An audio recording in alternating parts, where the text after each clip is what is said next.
Hi, everybody. It's a great pleasure for me to be here. Because about 2.5 months ago, I didn't even know what a CDFI was. I swear, I've learned that I'm not supposed to be too embarrassed about that, and I'm really geeked out to be in a room full of the CDFI industry, because now that I've learned so much about what you guys do, and we've got this great partnership that I'm going to talk about in a second, this is really fun. I'm looking forward to these couple days. Mark asked me to come up here and spend a few minutes before introducing him for his legendary State of the Industry speech, and to talk a little bit about how and why Starbucks got involved with CDFIs, with OFN, and the Create Jobs for USA initiative. So I'm going to tell that story a little bit, and then I'm going to introduce Mark. As many of you know, can you guys not see the presentation yet? There you go. For over 40 years, it's been part of Starbucks' mission and core purpose to balance profitability with a social conscience.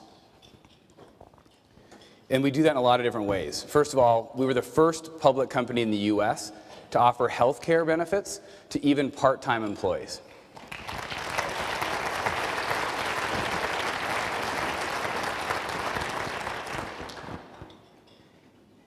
We also are one of the most passionate companies in the world around ethically sourcing our product. Every product that we source has a social responsibility component. We're the largest purchaser of fair trade coffee in the world.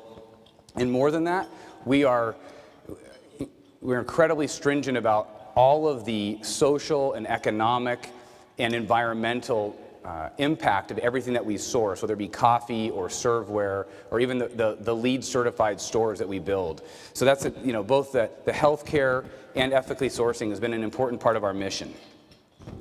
And moreover, community. I mean, we're here today because not just because we have a dual bottom line, but because Starbucks is committed to community, into bettering the neighborhoods that our stores are in. And a good example of that is our partners have volunteered hundreds of thousands of hours of community service and volunteerism in the very neighborhoods that our stores are located in. So that's the backdrop to about 2.5 months ago. And this year, our CEO and our leader, Howard Schultz, became very vocal and very active around another type of community involvement. This was new to Starbucks. It had a political feel to it, but mostly it was from the heart around the notion of we need to better our communities and help our communities because of the job crisis. That you have this incredibly difficult situation, particularly in underserved communities, where the national average is, I think it's now 9%, but it was 9.1% when we started this initiative, and it's even worse than that in Hispanic and in African American communities. And Howard stepped up and said, we need to do something about this, just like Starbucks always has. So he made a pledge and asked others to make a pledge that as business leaders we would do more. And that in our case, he asked us to do everything we could to stimulate job creation in the United States. And for us, we hire about 200 people a day. That's including the churn that happens in our cafes and our stores.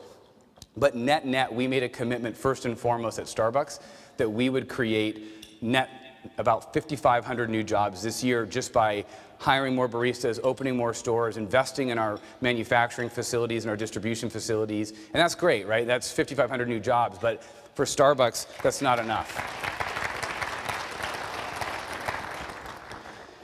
For Starbucks, that's not enough. For us, we were going to enter uncharted territory because Howard was adamant that while those 5,500 new jobs that we were going to create over the next year net was something that we should be doing, people expect Starbucks to do more. They expect us to stand up and use our scale for good.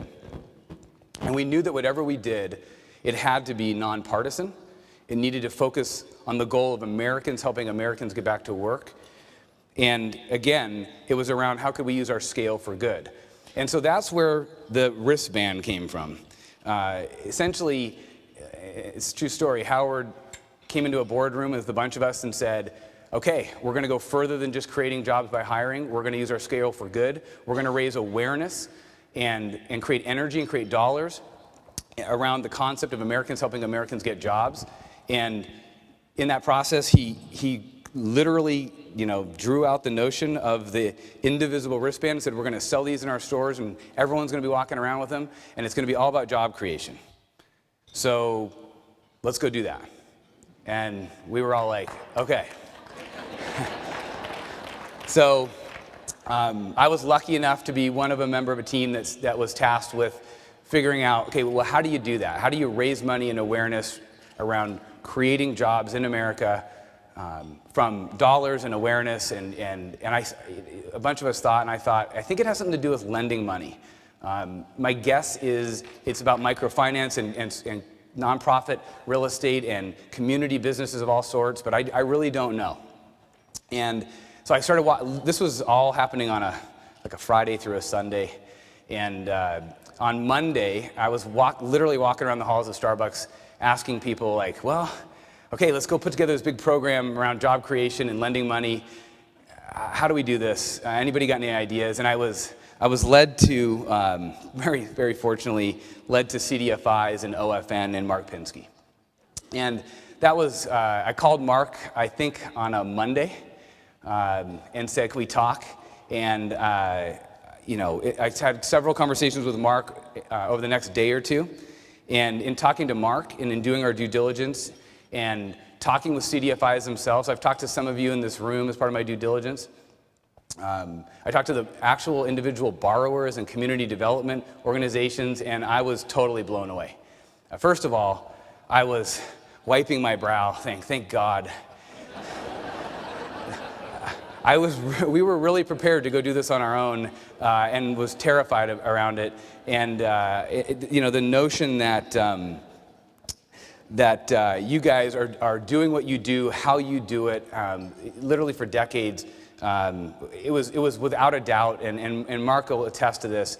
Within 48 hours, I was back walking around the hall saying, you're not going to believe this. There are this network of community lending institutions that are all about community development, and they are responsible, and they know the community, and they got this great history of repayment, and they're doing exactly what we wanted to do. And there's even an organization that is, sitting on top of most of these CDFIs and making sure that they're impactful and that they're telling their stories correctly.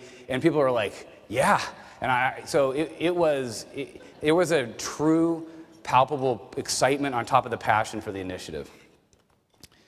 And as I've come to meet many of you, again, like I said, 2.5 months ago, I didn't know what a CDFI was. I'm comfortable enough in my own skin to admit that. But I now, and not only do I know what CDFIs are and what OFN is, but I got to tell you, people can't shut me up on email and in the hallways and everywhere I go saying, you got to understand, like, there are these heroes out there in CDFIs that people don't know about, and we need to tell the world about them. And that's what's so exciting about Create Jobs for USA, is that you guys are doing all this incredible work, and you're so selfless and you're quiet about it, and you're providing mentorship and technical training and capital. And I just got to tell you that for Starbucks and for the Create Jobs for USA initiative that we're in partnership with OFN, we feel so proud and lucky to be partnered not just with OFN and Mark and his team, but with all of you.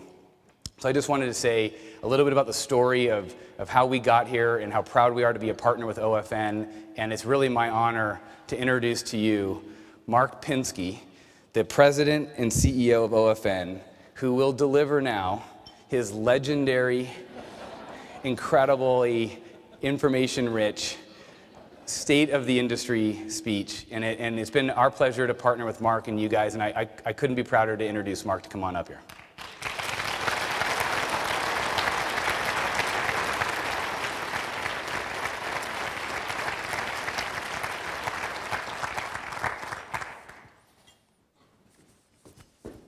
That was awesome. Thank you. Thanks, man. It's great. Thanks. Thank you, Adam, and thank you, everybody. Starbucks doesn't actually believe in putting pressure on people, so I'm really calm about this. So here's a question I really want to ask. I've been wanting to ask this for 2.5 months since this idea first came up. How many people in this room are wearing an indivisible wristband? Let me see them. That's good. Okay, that's pretty good, but not good enough, everybody, all right? So how many of you wear them on your right arm? How many of you wear them on the left arm? How many wear them on both arms? Ponytails. I can't do that. That's not for me. So as Adam said, Create Jobs for USA began for OFN in late August when Adam gave me a call. And I just want to say that for OFN and on your behalf, Adam has been an extraordinary, a great partner. He has been the lead partner from Starbucks with this whole initiative. He understands CDFIs today. He champions you within Starbucks. He represents OFN's interests well, and he ensures that Starbucks always treats OFN and CDFIs as equal partners despite a significant difference in the resources we bring to the table, right? And along the way, Adam became a true believer in the power of CDFIs, as you just heard. And it's been, as you've all experienced in other circumstances, it's inspiring to be with somebody who does that. So please help me give Adam the enormous thanks he deserves.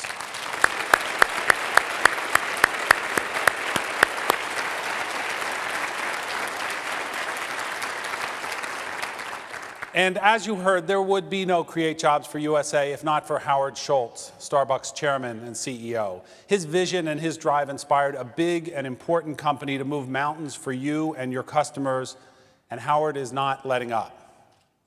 I want to tell you today firsthand that there's no better advocate, not just for CDFIs, but for our core purpose of aligning capital with justice. Adam, please let Howard know how grateful we all are for his leadership. Thank you.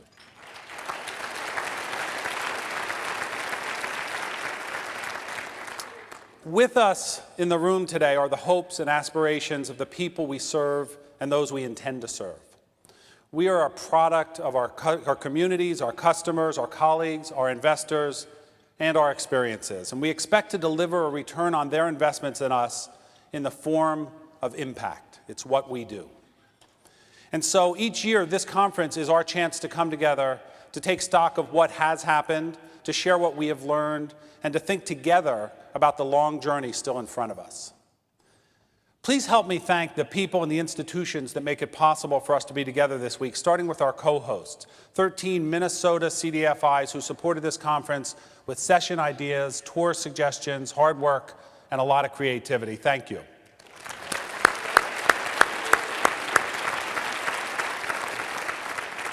Let's also recognize our 29 sponsors, including 11 new sponsors this year, but with a special nod to our lead sponsor, Bank of America, and our 3 gold sponsors, Goldman Sachs, 10,000 Small Businesses, Citi Community Development, and Wells Fargo.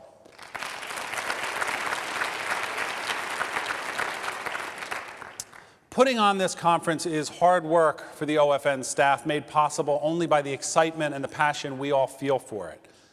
Donna Fabiani and her team organize the amazing content. Lynna Page and her team give us the wonderful look and feel of the entire event. Greg Scheffelbein makes sure our sponsors are fully engaged. But everyone at OFN helps with both small details and major responsibilities.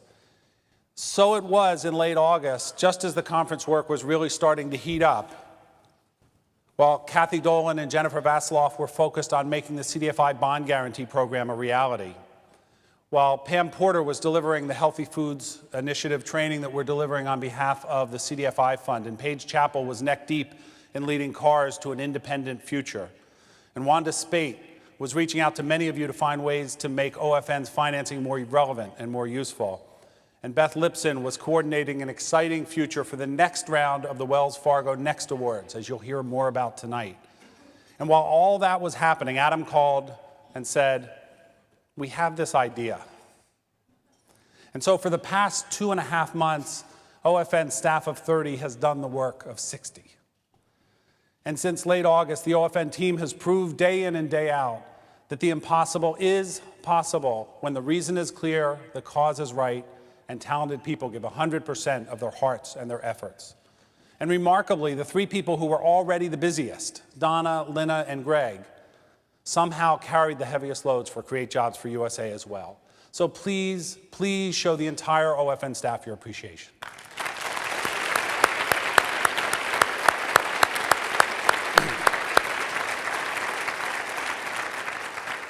But most of all, my thanks go out to all of you who are giving your valuable time and your valuable ideas to this conference. The success of OFN's conference every year is a result of your dedication, your willingness to share time and again, your capacity to learn things, and your enduring commitment to translating what you learn into solutions for your communities.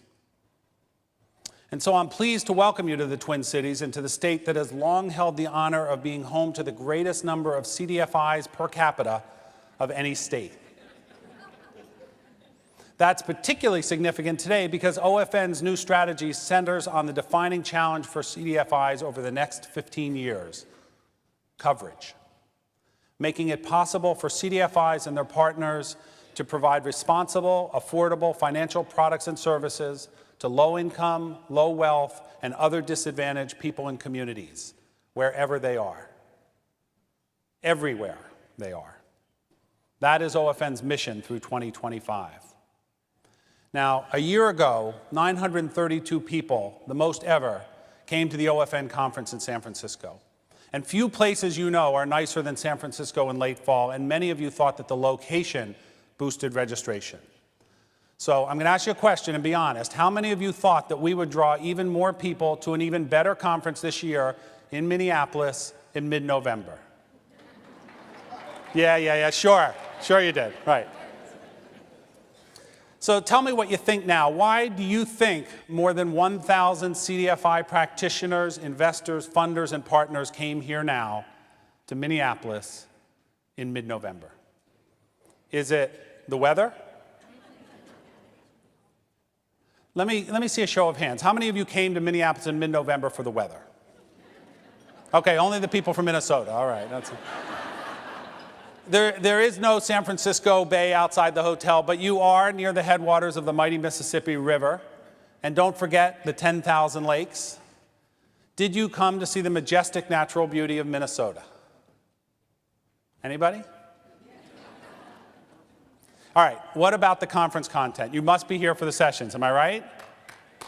All right, that's more like it. We're on to something now. Year after year, we strive to raise the bar for the OFN conference. We want to give our members and our guests the best conference experience possible. And after Chairman Bernanke spoke to us in 2006 in Washington, D.C., I worried for months about how we would top that. In Miami in 2007, we introduced the Wachovia Wells Fargo Next Awards for Opportunity Finance, providing more than $41 million in prestigious awards for CDFIs with exceptional track records and extraordinary potential. So what follows that? How about Jim Collins in 2008 in Albuquerque, reminding us that successful companies are as disciplined in good times as they are in bad times. And last year in San Francisco, Sister Corrine Florek brought us to our feet and brought our hearts to our throats as she ceremoniously introduced us to more than 30 women religious who believed in us 30 years ago and who believe in us still today. So I hope you'll understand when I tell you that more than anything else I worried about over the past year, more than my fears of a double-dip recession, more than my anxieties about the political muddle in Washington, D.C., more than my deep concern about the long-term viability of the mainstream financial sector, more even than my deeply empathic involvement in my daughter's college applications. What I lost sleep about most as 2011 progressed and this conference neared was whether OFN would have anything important and uplifting to share with you this week. Unfortunately, for the second year in a row, both President Obama and First Lady Michelle Obama were unavailable. And I never really did come up with anything to make this year special. So what I want to do instead is tell you a story of things enduring and immediate, things old and new, things core and changing. It's a story about you, about the impact you have made, the impact you will make, and how and why I think you will do it. But it's also a story about coffee and chocolate. So let me tell you first my theory about why an OFN conference in mid-November in Minneapolis attracted more participants than San Francisco last year, more than any CDFI gathering ever.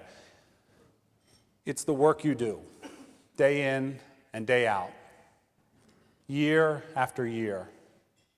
and the opportunities and the times and the responsibilities we all feel to the people and communities we serve who need us more than ever. Each time I personally think about the convergence of economic, policy, financial, and community development trends, I feel a rush. It's a mix of excitement about the opportunities before the CDFI industry, deep concern about the predicament our nation is in, and humble recognition about the work before us. You know, many people have said to me recently that the CDFI industry is nearing a tipping point. Maybe. But probably on the other side of the mountains we are climbing, there are more mountains to climb. Our nation, our economy, our communities, our financial system, and our organizations either must surrender to the slippery slope of despair or climb the steep inclines of opportunity, one step and one transaction at a time. We will climb for as long as it takes because it's what we do. That is what defines CDFIs, the sustained, disciplined pursuit of something more than financial results alone. The word we use for it is impact. The CDFI purpose of aligning capital with justice requires a lifetime of work, many lifetimes of work, involving all of us. Opportunity finance is a powerful tool, but as Dr. King taught, it requires patience and persistence to hew a stone of hope out of a mountain of despair. At the end of my comments today, I will leave you with this question. Do you feel the determination, the patience, and the will to see this through? Jim Collins told us in Albuquerque that CDFIs are exceptional because we are uniquely prepared to work in harsh conditions, like a mountain climber acclimated to high altitudes and potentially fatal weather. Are you prepared for the climb? Are you ready to build a national movement that transforms the individual stones of CDFI impact into social, economic, and political change? I hope you are prepared to see this through. I'm counting on you. Your communities are counting on you. And right now, like it or not, your nation is counting on you. I've learned a lot from my dad in my 54 years, and what I'm learning now is compassion. He's 90 years old, and he lives in an assisted living facility for people with Alzheimer's. Not long ago, they changed the facility signs from an Alzheimer's care facility to a memory care facility. Why did they call it that, he asked me. Nobody here has any memory. He's a funny guy, and he's always been a funny guy. There was a time, perhaps maybe 15 years ago, when he stepped up into a room full of people and his pants unexpectedly dropped to the floor. And without pause, and before he pulled up his pants, he quipped, "Oops, getting skinny." He's also a contrary guy. Whoops. He's also a contrary guy. He might be the most contrary guy ever. All of my life, he rooted with glee against every sports team I ever rooted for, including the ones that I played on.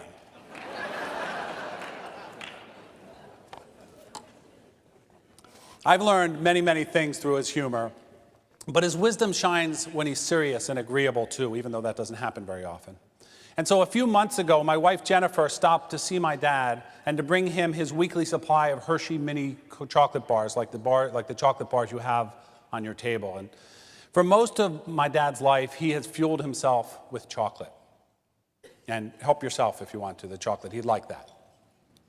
As a boy, he was sweeping the floor in his father's grocery store on Sumner Street in Hartford, Connecticut one day when the broom handle crashed through the glass on the front of the penny candy display. And at first he was upset, but he quickly realized that he could reach through the broken glass from the front now and did not have to go all the way around to the back to grab a handful of Hershey's Kisses. And more than 80 years later, he still smiles when he recalls what he terms the fortunate accident. And in college, during World War II, he signed up for an officer training program that allowed him to finish school before reporting for duty. And when he got a telegram after he graduated, ordering him to report in 30 days, he also found out that he would be demoted unless he showed up weighing 30 pounds less than he did that day. 30 days, 30 pounds. And he decided he would lose 30 pounds in a month by eating just one meal a day, working at his job, delivering ice and soda for his dad, and exercising every night. And if he were going to eat just one meal a day, he reasoned, he would eat his favorite meal, a hot fudge sundae, with chocolate ice cream. And he made weight.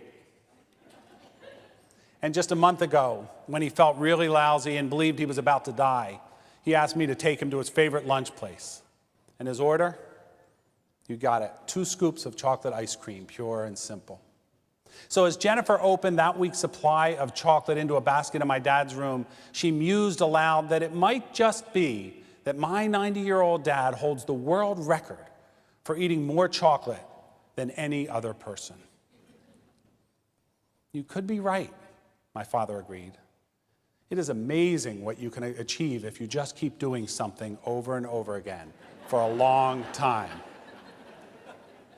I think he was serious. I took his words to heart. But when I asked him about it later, he didn't remember the conversation or the comment. Jim Collins calls it the flywheel effect.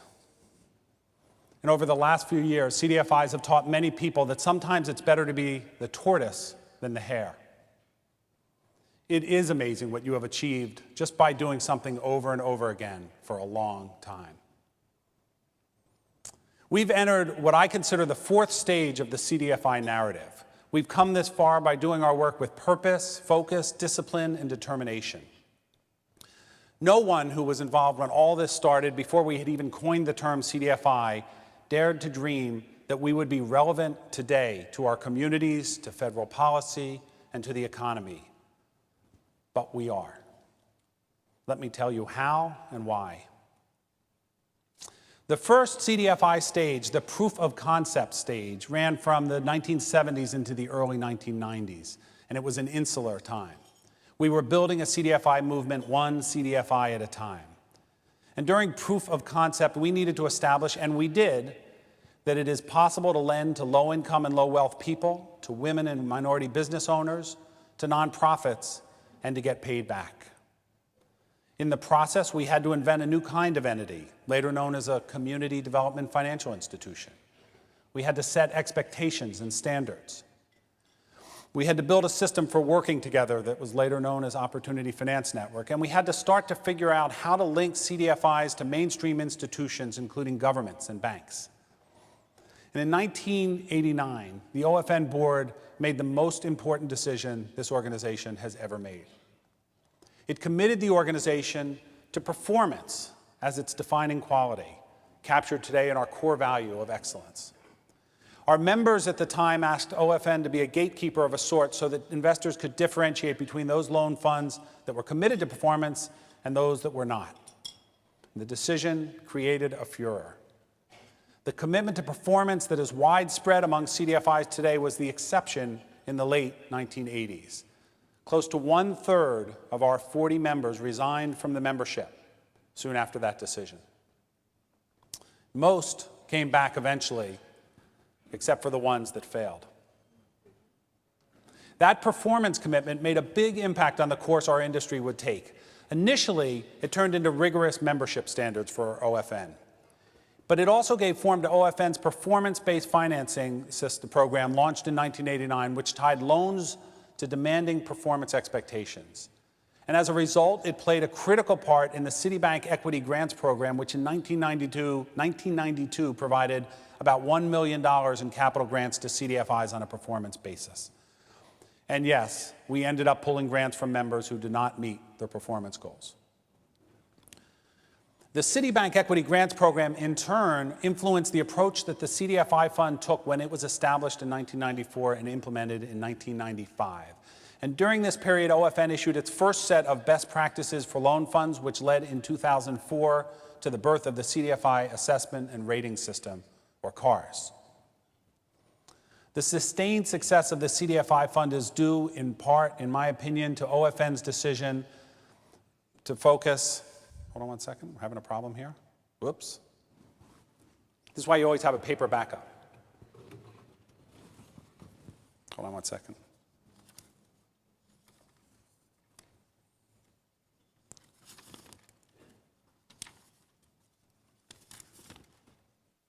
We'll get there.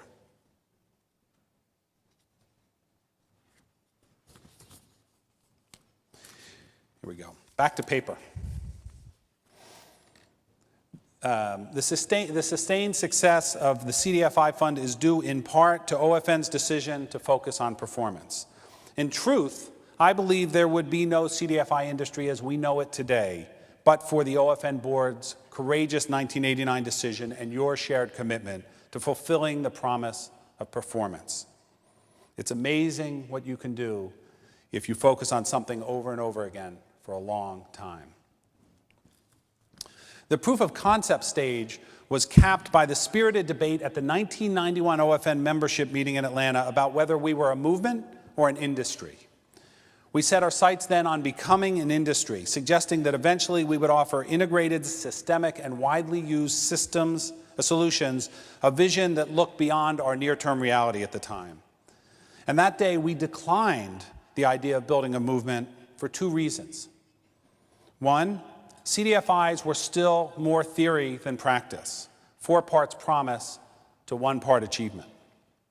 We did not yet have a real record to promote or a story to tell. 2, no one cared what we did. When we tried to talk, nobody outside our small circle wanted to hear, and few who listened believed that there was a problem or that our results were real. The go-go growth stage, the second stage, started in 1992 and accelerated in 1993 when President-elect Bill Clinton made it clear he was serious about creating a new type of federal program to support the nascent CDFI industry, eventually known as the CDFI Fund. We are so used to the CDFI Fund today that we forget, and many of you might not even know, what a significant innovation it was. There was no precedent at all for a federal funding program that invested equity in the financing strategies of private entities and not in projects or operating businesses. So through the 1990s, we focused on building strong CDFIs by building a CDFI industry. During go-go growth, CDFIs grew assets and liabilities at a rate of 30% or more per year, year after year. At the start of that era, small CDFIs had less than $1 million in assets. Mid-sized CDFIs, such as the Reinvestment Fund and Boston Community Capital, ranged around $10 million. And big CDFIs, such as the Low-Income Investment Fund and Self-Help, were in the $20 million to $30 million range. Several factors encouraged CDFI go-go growth. The CDFI Fund started providing capital grants and equity to the industry. The 1995 revisions of the Community Reinvestment Act, CRA, made CDFIs a qualifying investment and loan option for banks, and bank financing started to increase. The combination of the CDFI Fund and the revised CRA quickly made CDFIs visible in federal policy. But the most important factor driving go-go growth was that CDFI leaders started to think differently about themselves. More than just a boost of confidence from our federal successes, CDFIs began to realize that they needed to be long-term solutions for their communities and not just the short-term Band-Aids that they thought they were. The conditions were ideal in the 1990s for CDFI growth. The economy was flourishing, certainly in the latter part of the 90s. And that led to an important realization about the role of CDFIs in what we now think of as the opportunity finance system. In 1996, banks were complaining that they were lending to CDFIs that were turning around and competing with them for deals. But on the other hand, CDFIs were objecting that banks were willing to partner with them, but then were stepping in to steal their best deals. CDFIs work just outside the margins of conventional finance, we realized then, and in 1996, the margins were moving. CDFIs either had to reposition themselves and declare victory, helping conventional lenders move successfully into opportunity markets, or get trampled. We could not, as a rule, compete successfully with the banks. And this pushed CDFIs to develop new markets, including things like childcare financing and charter school financing. But there was another fateful lesson we recognized when the margins moved, because sometimes the margins expand, but other times they contract, as we saw in the early 2000s and much more significantly in 2008. And CDFIs must be agile enough to move with them. And so the end of go-go growth meant slower growth, not no growth, but also surprising opportunities, and it marked the beginning of the third stage. The onset of the second Bush presidency in 2001 created a general, but as it turned out, wrong expectation within the CDFI industry that the CDFI fund would be eliminated. CDFIs pulled back in caution. We underestimated the political potency of our work. September 11th tumbled a shaky economy into the pits, and in 2002 and 2003, CDFIs were in the throes of disruptive change caused by multiple factors. A shift in national political winds that suggested both tighter fiscal and looser regulatory policies. The economic downturn was stressing our borrowers and our communities, while philanthropy that had long supported CDFIs appeared to be heading in new directions. CDFIs seemed to be outgrowing their capital sources. We faced tough but smart questions from all sides about the sustainability of the CDFI model as we tried to maintain growth with a revenue model that seemed to be falling behind vertically integrated secondary market approaches that were moving mainstream financial markets further and further out of reach. CDFIs no longer needed only to be able to see far enough ahead. You needed to be able to see down the street, around a corner, up an alley, and through a door. And so OFN's response was to step back to force ourselves through an assessment of what about our work was core and what should never change versus what had to change to move us forward. And this led to the most remarkable conversation I have ever been part of. It was June of 2003. The OFN board met for a retreat just north of Chicago. Now, a month earlier in Philadelphia, we had struggled and failed to come anywhere close to agreement on what we thought was core. As the retreat started, our facilitator explained that we were not finished with our core purpose and core values, but no one seemed to want to go there. We sat for a long time in silence. Painful silence. Unrelenting silence. And finally, Bill Bynum of Hope Enterprise spoke. I want to talk about growing up in the town of Bynum, North Carolina, he said, which was named after the people who owned my family. And he did.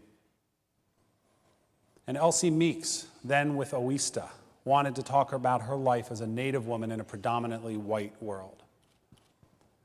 Calvin Holmes of Chicago Community Loan Fund talked about growing up in East St. Louis, Illinois, where he said most of the people he knew felt permanently excluded from mainstream society because of economics and race.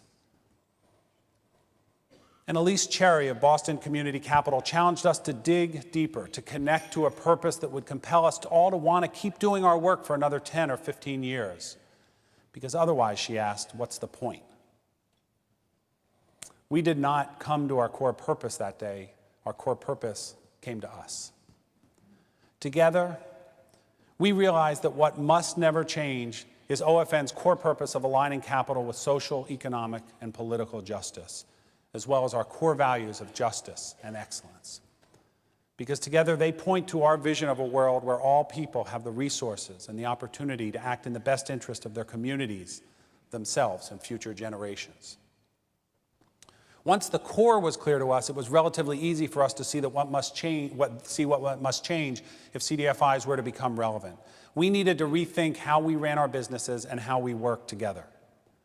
What emerged from our 2003 retreat became known as Grow, Change, or Die, characterized by our industry's shared determination to craft a future for CDFIs that stayed true to our history and to our experience, but embrace systemic innovations and operational changes that reshaped how we do our work, individually and together. Prior to 2003, there were occasional collaborations on deals among CDFIs. And I am probably wrong when I say this, but I cannot think of an example of multiple CDFIs and multiple investors working together at that time on a deal, let alone on a financing strategy. Collaboration on the level that is increasingly common now was at best the exception then. OFN's 2003 strategy called out something that was already happening in the minds, if not yet the practices, of CDFI leaders, something we knew about only because you told us about it. Grow, Change, or Die named a trend that CDFIs were already leading. That is how OFN works. We listen to you. OFN is in a unique position to look at CDFIs with one foot inside the CDFI circle and one foot outside. That gives us a perspective that we use, or we try to use, to help you. And one of our goals in 2003, because we heard it was an important goal for many of your CDFIs, was to increase broad public understanding of and public support for CDFIs. In 2004, we tried to understand what it was that was limiting us. And Nick Retsinas, then an OFN board member and now a professor at Harvard Business School, observed that working in the CDFI industry was like working in a hall of mirrors when we needed to learn to work in a hall of windows. We could talk to ourselves, but we could not talk to others. Our research told us that how people perceive CDFIs was sharply different than how you thought of yourself. And that perception was significantly hampering your ability to get the resources you needed, significantly increasing your cost to get what you could, and significantly limiting your ability to leverage those resources you did get. Most people outside the CDFI circle seem to think CDFIs were nice and noble, but not particularly effective or relevant. More harshly, they thought community development was government-driven and a bad use of limited resources. These responses reflected not what people outside the circle knew about you, but what they thought they knew about you. And we needed to change what they thought. And that meant we needed a new brand. And so the OFN board asked the membership to support rebranding not only OFN, but the entire CDFI sector. And at the time, many of you recall, it was a controversial ask. OFN wanted the CDFI industry to see yourselves as others see you, and so to invest in the marketing and the branding and the strategic communications, even though we knew it just wasn't really in your DNA. And for the most part, we knew you preferred to stay off the radar screen, but we all had to learn to work in a hall of windows. We needed to prepare to be relevant in 2010 and beyond, and for the opportunities as well as the scrutiny that come with it. Today, virtually all of you have adopted the Opportunity Finance brand, and many of you have embraced it.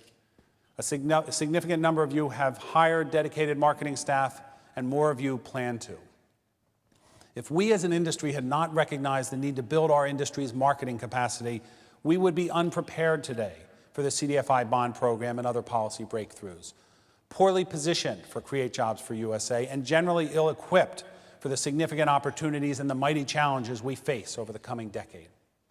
Today, as the Opportunity Finance Network, we are ready. And in 2020 hindsight, Grow, Change, or Die helped us transition to the fourth stage.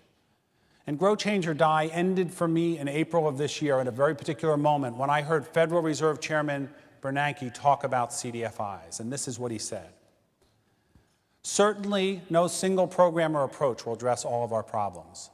But realistically, we have to pick places to begin, with the expectation that finding solutions in one area will confer wider benefits. For example, he said, providing responsible credit for individuals and small businesses through community development financial institutions can stimulate economic activity that generates local tax revenues. Those tax revenues can be spent on programs to put vacant properties back into active use, helping to reduce crime, or on job training or economic development programs leading to more employment and wage income that can help homeowners avoid foreclosures. It was, to me in that moment, a clear statement that CDFIs against expectations and odds had made themselves relevant. It is amazing what you can do when you do something well over and over again for a long time. And when OFN released its new strategy earlier this year, we all stepped onto a stage that will test our will to finish what we started, to grow into a truly national opportunity finance network with the systemic capacity and influence to meet poverty, economic insecurity, and injustice wherever they infect the lives of low-income, low-wealth, and other disadvantaged people and places. I think of this fourth stage as the stage of relevance, not just because we are becoming relevant to important issues beyond our immediate work, but because now we face the much tougher challenge of remaining relevant, as we extend the scope of our work to address a broader range of challenges in more places. We have laid the foundation for success. We have proved the concept. We have embraced and managed growth. We have twice navigated market turbulence, proved our agility, and outperformed everyone's expectations, including our own. We have changed, so now what? We've accepted collaborative business models that make us more productive and help build more sustainable financing systems. So now we must encourage and support wide use of those models across CDFI types, across CDFI financing strategies, and across CDFI asset sizes to reach more people in more places. Our policy successes over just the past 2 years have generated more than $4 billion of new resources for CDFIs. CDFIs and the OFN membership are well positioned to leverage policy through their practice. We are engaged successfully in a broad range of financing strategies, making it possible to speak credibly to most government experts at the federal, state, and local levels. So now we must deliver on our policy opportunities so that we can develop new, substantially bigger ones that bolster CDFI balance sheets and enhance our access to capital. When we have proved out the bond guarantee program, we will pursue a follow-on bond program that reaches capital markets.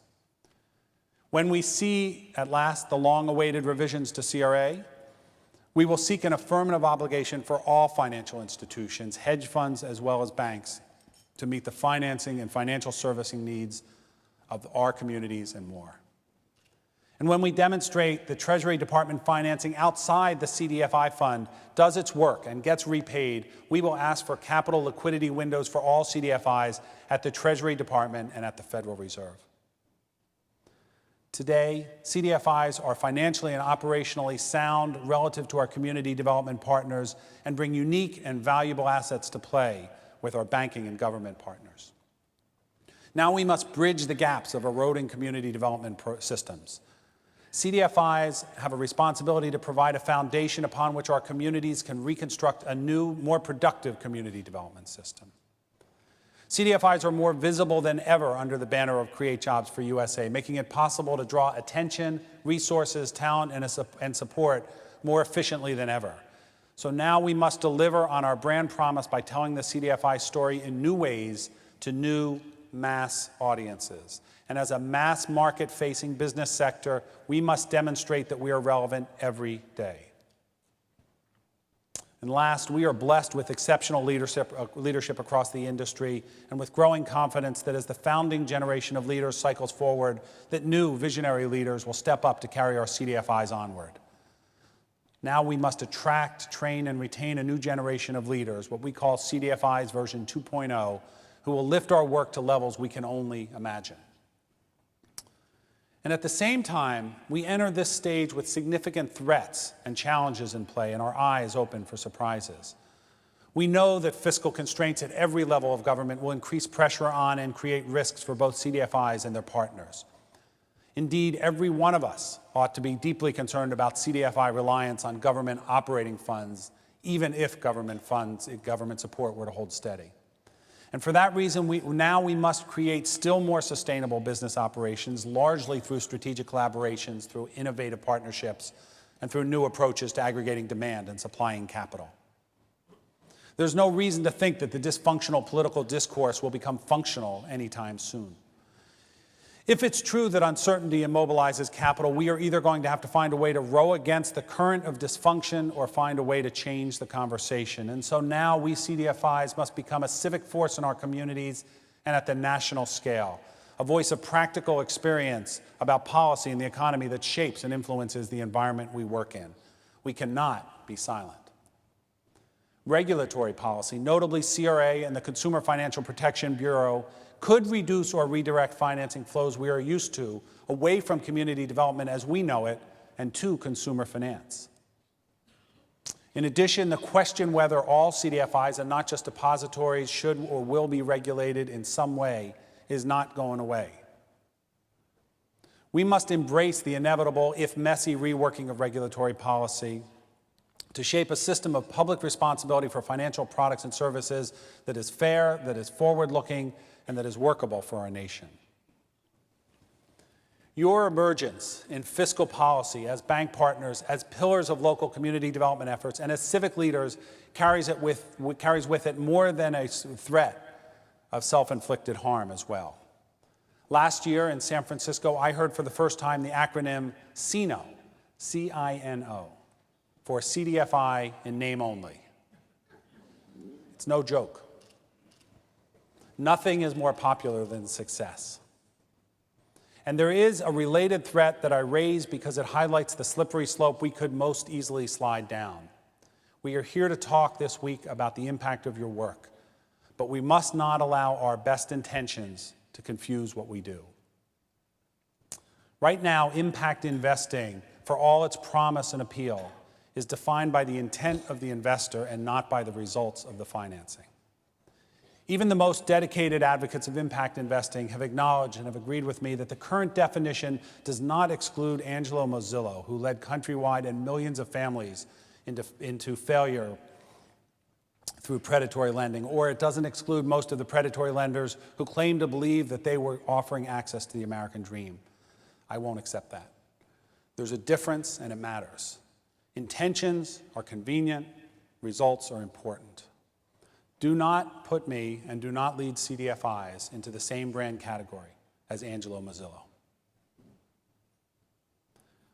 So today, we must resist the temptation to abandon the boundaries between what we know is right and what we see as expedient, but at the same time, we must work with those who strive to ensure care and discipline to capital flows that benefit our communities and our cause. OFN's strategy for the coming 15 years rests on 8 clear goals organized into 3 broad commitments. Commitments are OFN's responsibilities, OFN's roles, and OFN's relationships. OFN's 3 responsibilities are to ensure that CDFIs can provide truly national coverage, that CDFIs are well-positioned and equipped to influence their operating environments, and that CDFIs steadily and consistently improve their impact and financial performance. OFN's roles, then, are to support CDFI capacity by ensuring a steady, reliable flow of resources, to make CDFIs favored delivery channels for federal policies, and to make the CDFI brand widely known and respected for the right reasons. Finally, OFN's defining relationship is with its member CDFIs. And at the same time, OFN cannot pursue its ambitious goals unless it broadens its leadership role across the CDFI sector, among investors and funders, with the general public, and with policymakers. All of our 8 goals are refinements or enhancements of what this organization set out to do 27 years ago. I'd like to talk at length about each, but I won't. I'll talk about just one: membership. Many of you know or have heard that OFN's board has approved new membership guidelines that are simultaneously very similar in principle to the guidelines we set out in 1989, and very different in ways that reflect the growth and maturity of the CDFI industry. The new guidelines aim to make the membership broader, deeper, larger, and more diverse for several reasons. Most important, our mission incorporates not only credit, but the full range of financial products and services.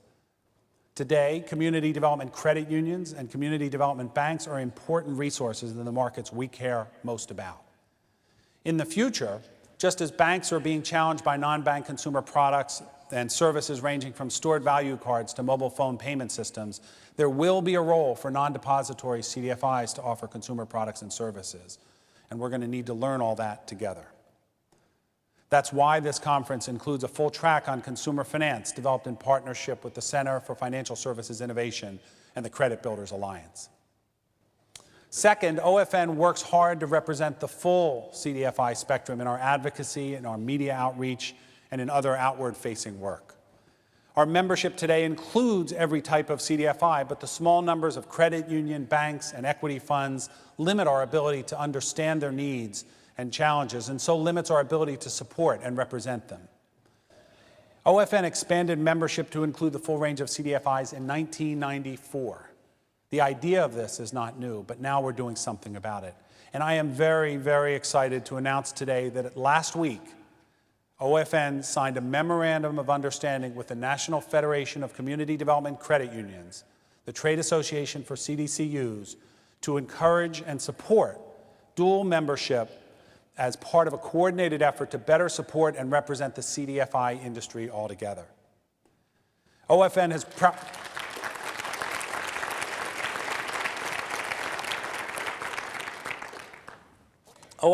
proudly called the Federation a friend and partner for more than 20 years as we have worked together to build the CDFI industry. And this new collaboration rests on our mutual appreciation of and respect for each other and for the work that our members do. Third, OFN believes there are outstanding CDFIs that have not joined the membership simply because we have not invited them to apply. We need all of our best oars in the water rowing together to meet the challenges ahead. And finally, many of you are already working with non-member CDFIs and others because, well, it just makes sense. And so the OFN membership meeting tomorrow morning includes a more complete discussion of OFN's membership strategy and the new membership guidelines. Our membership meeting is always open to all conference participants, but this year, more than ever, I hope that you'll come regardless whether you are an OFN member. Two other things of importance will happen at the membership meeting. OFN members will elect 3 board members. This is membership democracy in action, and there's a strong slate of 7 candidates for those 3 seats. In addition, we're going to talk about Create Jobs for USA and our plans for this exciting campaign to help create and retain jobs by supporting CDFI lending. I want to offer just a few thoughts about this effort before I conclude. Telling the CDFI story alongside Starbucks has been an education. It's no longer a question of the mom test, whether you can explain to your mother what you do, because our moms love us and give us the benefit of the doubt. This is a matter of the stranger test, figuring out how complete strangers can and will grasp what you do in 60 seconds or less. We are learning to connect with huge target audiences, to tell our story in unfamiliar ways, and to trust mass marketing where simplicity trumps specificity, and the sheer force of the message overwhelms the finer points that CDFIs love so much. If Create Jobs for USA does nothing else, it will assure that tens of millions of people, probably 100 million or more in the United States, will be aware of CDFIs at least a little. 3 months ago, a vast minority of American adults had heard of CDFIs. 3 months from now, that will be a majority. You've seen earlier today, and perhaps other places, you've seen the TV ad that 24.5 million people watched during Game 7 of the World Series, not to mention the millions who saw it during morning talk shows, on The Daily Show, and on The Colbert Report. Perhaps you've seen the print media ads that reach more than 120 million people. Maybe you've seen some of the digital marketing. Most of you, certainly everybody with the wristband, has seen the product marketing for the indivisible wristband and the explanatory broadsheets that tell our story in 7,000 company-operated Starbucks stores. Everybody here, I'm sure, has seen at least some of the media coverage that has garnered more than 600 million media impressions. Hey, did you see me on Fox News 3 times? Anybody? And the Create Jobs for USA website has already had more than 220,000 unique visitors just since November 1st, and there is more to come. There's no radar avoidance option now. Now, we are visible. But Create Jobs for USA will do much more than raise CDFI visibility. As you know, the Starbucks Foundation seeded the Create Jobs for USA fund with $5 million. We expect to raise tens of millions of dollars through more corporate partnerships, and more important, from what we hope will be millions of individuals. Yesterday, perhaps you heard that we announced that the Create Jobs for USA had topped $1 million in donations and almost 200,000 wristbands in less than 2 weeks.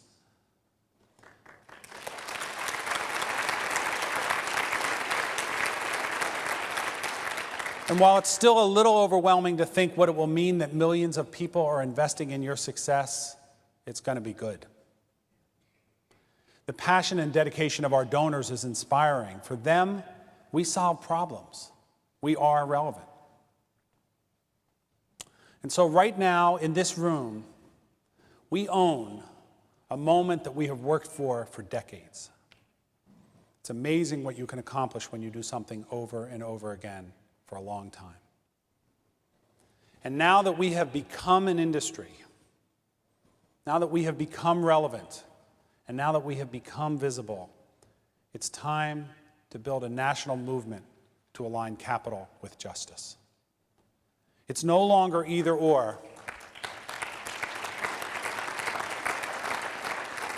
It's no longer either or, no longer industry or movement. Now it must be both and. Together, we must be the force that moves capital to responsibility, that moves communities to opportunity, that moves people to prosperity, and that moves mission to results. While frustrated and angry people are occupying places of symbolic power, CDFIs must occupy the space between the world as it is and the world as it should be, playing a transformational role in a transactional business. We must continue to speak truth to power, but we must also speak directly to millions of people who are ready to entrust you with their hard-earned money and their faith in the power of the American spirit, of unsung heroes helping unrecognized people in need. We must move policies and practices, assumptions and biases, ignorance and lack of understanding. We must transform structures and systems that keep rich people rich and poor people poor. None of us can do any of this alone, and so we must do it together. Together as an opportunity finance system dedicated to aligning capital with social, economic, and political justice. As a network of mission-driven financial institutions that aggregate people with dreams, communities with aspirations, companies with commitments to their communities and employees, and policymakers with the audacity to continue to believe that equal justice is a right, our nation's founding principle, and no matter what you hear, the real intent of our Constitution. Today starts a discussion about something much more than proving a concept, more than growth, more than change. Today we are talking about an opportunity movement, a popular campaign engaging tens of millions of people, moving our nation toward a world where all people have the resources and the opportunity to act in the best interest of their communities, themselves, and future generations. Together, with our allies in our communities, in banking and finance, in government, in philanthropy, in the broader world of social justice, we can hew stones of hope out of mountains of despair. Together, we can transform those stones of CDFI impact into cornerstones of social, economic, and political change. Together, we can bend the moral arc of the universe toward justice. Because together, we are indivisible. Together, we will make a lasting impact. It is what you do. And so, I ask you, do you feel the determination, the patience, and the will to see this through? I hope so, with all my heart. Because it's amazing what you will accomplish when you do something over and over again for a long time. Please make the most of this conference, and please plan to join us next year in San Antonio for another turn of the flywheel. And I want to leave you today and for today and for the year ahead with the blessing of my second favorite rabbi, Rabbi Springsteen of Asbury Park, who sang, "May your faith give us faith, may your strength give us strength, may your hope give us hope, and may your love give us love." Thank you.